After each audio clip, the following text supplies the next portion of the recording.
مونږ ولا دلته 10-15 ډاکټران راوسته خو هغه وی چې د افغان نه ټیټ کیږي او مونږ ول ډېر لري نه راوستو مونږ ول شکریا مده کا او هغه ول اپریشن وکړ هغه لاس ول الله شفا ورکړه مونږ واده خیر سره ټیک ټاک.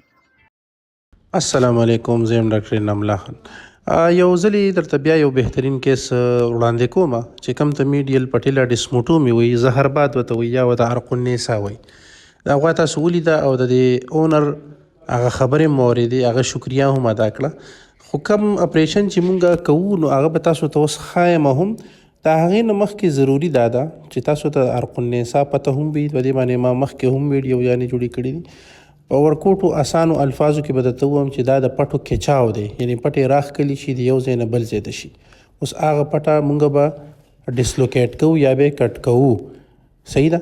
نو د هغې ته ویلی شي میډیل پټیلا ډیسموټومي، ځکه چې میډیل پټیلا پکې کټ کېږي. د هغې دپاره ضروري دا ده چې تاسو غواري سټریننګ ډېر ضرور کوي. ډاکټر نثار صاحب دا غواري سټرین کړله او هغه دې ته بیا لوکل انستیزیا په هغه سایډ کې لګوي، په کوم سایډ چې به مونږ ورغونتې کټ ورکوو، سرجري به کوو.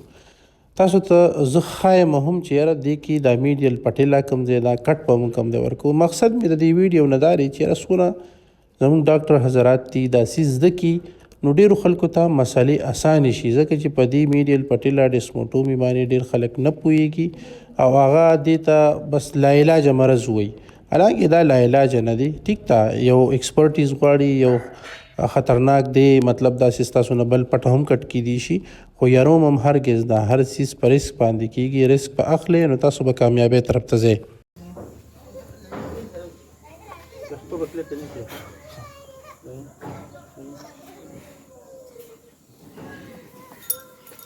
پټیلا بون دی، دا ګرو ده،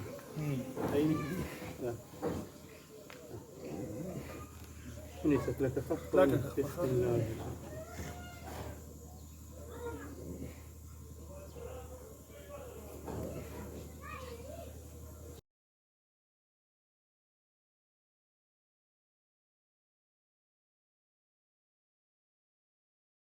ګوره تاسو ولیده چې دې له ما کټ ورکو او د دې نه بلډ هم نه ځي، داسې یو څاڅکي نیم بلډ که ځي هغه د دې سکن سره چې کوم مطلب سرمن چې ده د دې نه به ځي.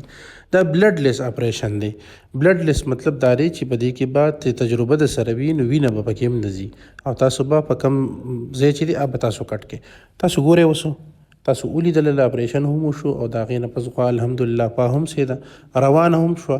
والله چې تاسو ته زه د کور هغه خوشحالي نشم ویلی چې یو ابۍ پکې ناسته وه چې هغه کومه خوشحاله وه، ډېرې دعاګانې مې واغستې. نو بس دا الحمدلله چا خبره که تاسو زده کړه نه یې کړې نو زده کړه وکړئ او دغه شان ډېرې دعاګانې والئ.